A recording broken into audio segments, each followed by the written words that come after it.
اگر عقیدہ توحید نہ ہو تو انسان کے فرائض قبول نہیں ہوتے، تو سنت کیسے قبول ہو سکتی ہے؟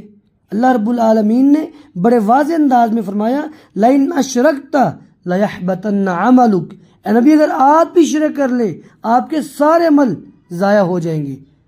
تو اعمال میں سے ایک عمل قربانی بھی ہے، تو سارے عمل ضائع ہوں گے مطلب قربانی بھی ضائع۔ مشرک شخص اس کی قربانی قابل قبول نہیں ہے۔ مشرک کون ہے؟ جو اللہ کی ربوبیت میں، الوہیت میں یا اسماء و صفات میں کسی کو بھی اللہ کے برابر سمجھتا ہے، یا اللہ کی صفات مخلوق کو دیتا ہے۔ مثلا زندہ کرنا مارنا یہ اللہ کی صفت ہے، اور جو اللہ کے علاوہ کسی اور کے بارے میں عقیدہ رکھے کہ فلاں بھی زندہ کر سکتا ہے تو گویا کہ وہ شرک کر رہا ہے، ایسا فعل شرکیہ فعل ہے۔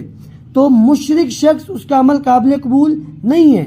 نبی علیہ الصلاۃ والسلام نے فرمایا ان اللہ لا يقبل من العمل الا ما كان له خالصا وابتغي به وجهه، اللہ رب العالمین صرف وہی عمل قبول کرتے ہیں جو خالصتاً اللہ کی رضا کے لیے کیا جائے اور اس عمل کے ذریعے اللہ کا چہرہ مقصود ہو، کسی اور کو خوش کرنے کے لیے نہ کیا گیا ہو، صرف اللہ کو راضی کرنے کے لیے، اللہ کا چہرہ حاصل کرنے کے لیے وہ عمل کیا گیا ہو، اللہ وہی عمل قبول کرتے ہیں۔